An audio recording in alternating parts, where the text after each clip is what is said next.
नमस्कार, आपका स्वागत है बिहार भी न्यूज चैनल में। आपने अभी तक इस चैनल को सब्सक्राइब नहीं किए हैं तो लाल रंग का बटन दबाकर सब्सक्राइब कर लें और बगल के घंटे को बजा दें ताकि बिहार के ताज़ा खबरों से संबंधित लेटेस्ट वीडियो सबसे पहले आप तक पहुंचे। इस वक्त केंद्रीय कर्मचारियों के साथ साथ बिहार के 4.5 लाख नियोजित शिक्षकों के लिए खुशखबरी आ रही है। 7th पे कमीशन में केंद्रीय कर्मचारी के साथ अब बिहार के भी कर्मचारियों को बल्ले बल्ले 3,000 से लेकर 30,000 तक बढ़ सकती है सैलरी। लाखों केंद्रीय कर्मचारियों के साथ साथ अब बिहार के नियोजित शिक्षकों के लिए भी खुशखबरी है।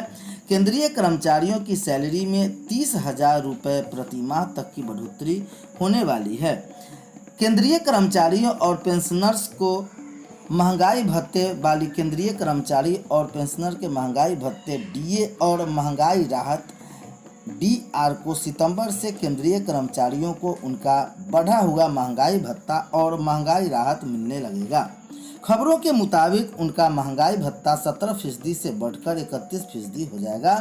ऐसे कर्मचारी जिनका रुका हुआ पेंशन वो न हो परेशान बस करे ये काम। एनुअल इंक्रीमेंट भी मिलेगा। एक आकलन के मुताबिक महंगाई भत्ता डीए और महंगाई राहत डीआर में बढ़ोतरी के बाद कर्मचारियों की सैलरी में 3,000 रुपये से लेकर 30,000 रुपये तक की बढ़ोतरी हो सकती है। आपको बता दें कि मंथली सैलरी बढ़ोतरी कर्मचारी के पे स्केल पर निर्भर करेगा। एक आंकड़े के मुताबिक केंद्रीय कर्मचारियों और पेंशनर्स की बेसिक सैलरी 23,000 रुपये से शुरू होकर अधिकतम 2,25,000 रुपये तक होती है। एक रिपोर्ट के मुताबिक डीए और डीआर में बढ़ोतरी को केंद्र सरकार को वित्तीय वर्ष 2022 में लेकर 30,000 करोड़ रुपए खर्च करनी पड़ सकती है। इतना ही नहीं, राज्यों पर भी करीब 60,000 करोड़ रुपए खर्च होने की उम्मीद जताई जा रही है। बताया जा रहा है कि डीए और डीआर में बढ़ोतरी 1 जुलाई से लागू मानी जाएगी और इसका भुगतान दशहरा यानी 15 अक्टूबर के पहले कर दिया जाएगा। इसमें 2 महीने का एरियर भी शामिल होगा। ऐसा होने पर केंद्रीय कर्मचारियों के हाथों में त्योहार से पहले एक मोटी रकम आ सकती है।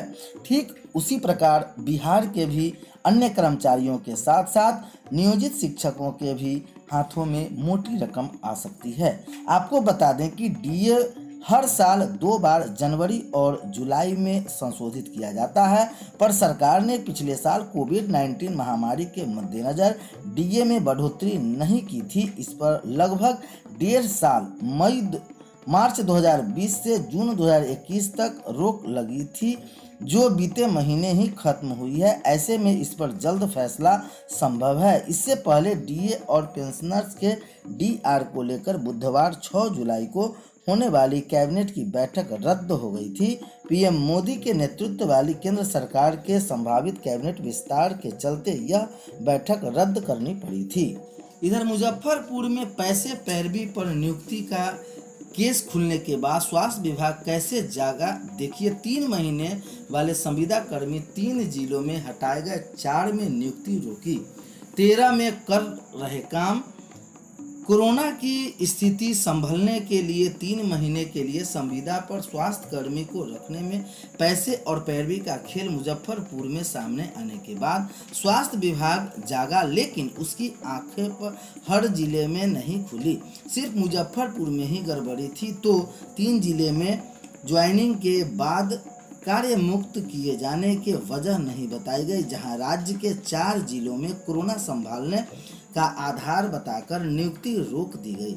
वही 13 जिलों में आज भी इनसे काम लिया जा रहा है। स्वास्थ्य विभाग के जगने की हालत यह है कि पटना में ही सिविल सर्जन के अंदर ऐसे संविदा कर्मी कार्यरत हैं, जबकि पीएमसीएच ने कोरोना घटने के नाम पर इंटरव्यू के बाद की प्रक्रिया रोक दी है। कोविड-19 संक्रमण के बढ़ते मामले को देखते हुए उनकी रोकथाम के लिए मानव बल, स्वास्थ्य प्रबंधन, लैब टेक्नीशियन, मैकेनिक जैसे पदों पर नियुक्ति की प्रक्रिया में मापदंडों के उल्लंघन और पैसे पैरवी पर चयन को लेकर मुजफ्फरपुर में बड़ा बवाल सामने आया था। आरोपों और ऑडियो वायरल होने के बाद स्वास्थ्य विभाग ने यह भी 780 नियुक्तियां रद्द करनी पड़ी थी। 19 जून को वहां की नियुक्ति रद्द होने के बाद कटिहार ने 25 मार्च से काम कर रहे ऐसे 47 कर्मियों को 3 माह का समय पूरा देख 26 जून को चयन मुक्त कर दिया। देखा देखी में शेखपुरा ने 27 मई को नियुक्ति 30 कर्मियों को 1 महीने का काम करा 27 जून को चयन मुक्त कर दिया। इधर सासाराम ने 2 कदम आगे बढ़ाते हुए 30 जून को 27 को चयन मुक्त किया। इसमें 13 डॉक्टर भी शामिल थे। 4 जिलों ने तो बीच में ही रोक दी नियुक्ति की प्रक्रिया। मुजफ्फरपुर में सामने आए आरोपों की जांच अन्य जिलों तक किसी न किसी रूप में पहुंच रही थी, जिसके कारण मुख्यमंत्री नीतीश कुमार के गृह जिले नालंदा समेत 4 जिलों के नियुक्ति प्रक्रिया को बीच में ही रोक दिया।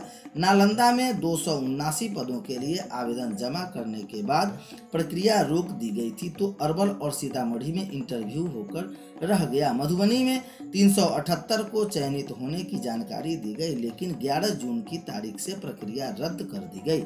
पटना के पीएमसीएच ने 7 और 8 जून को इंटरव्यू लिया, लेकिन फिर 19 जून को चिट्ठी बतलाकर प्रक्रिया को रद्द करने की जानकारी सार्वजनिक कर दिया। पीएमसीएच ने कोरोना घटने के नाम पर रद्द की प्रक्रिया।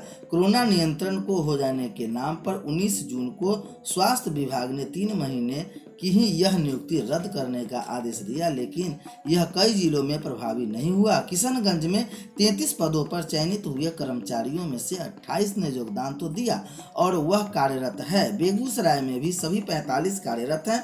पूर्णिया में तो पिछले साल सितंबर में जिन 21 ने ज्वाइन किया था उनका भी कार्यकाल बढ़ा दिया गया और 14 नवनियुक्त भी कार्यरत हैं। अररिया में भी ऐसा ही हुआ। सितंबर में ज्वाइन करने वाले 10 का कार्य बल बढ़ा दिया गया और मई में नियुक्त 5 भी कार्यरत हैं। नवादा में ऐसे 35 चयनित कर्मी 27 जुलाई तक के लिए कार्यरत हैं।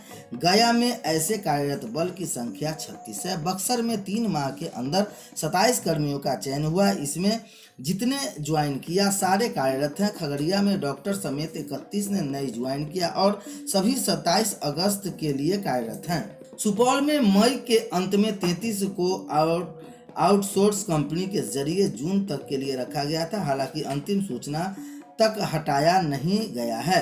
भागलपुर में 3 माह के लिए मार्च में 15 टेक्नीशियन रखे गए, जिन्हें एक्सटेंशन देकर काम कराया जा रहा है। पूर्वी चंपारण में 15 चिकित्सकों समेत 315 की 3 महीने के लिए नियुक्ति हुई थी, जिन्हें 27 अगस्त तक सेवा की चिट्ठी मिली है। दरभंगा में भी ऐसे ही 36 कर्मी कार्यरत हैं। पटना में करीब 100 डाटा एंट्री ऑपरेटर की नियुक्ति हुई थी, जिनकी 26 जुलाई तक सेवा रहेगी। यहाँ यह चौंकाने वाली बात है कि यही पीएमसीएच में नियुक्ति प्रक्रिया कोरोना घटने के नाम पर ही रद्द कर दिया गया है। कई जिलों ने कोरोना काल में यह प्रक्रिया ही नहीं की, जैसे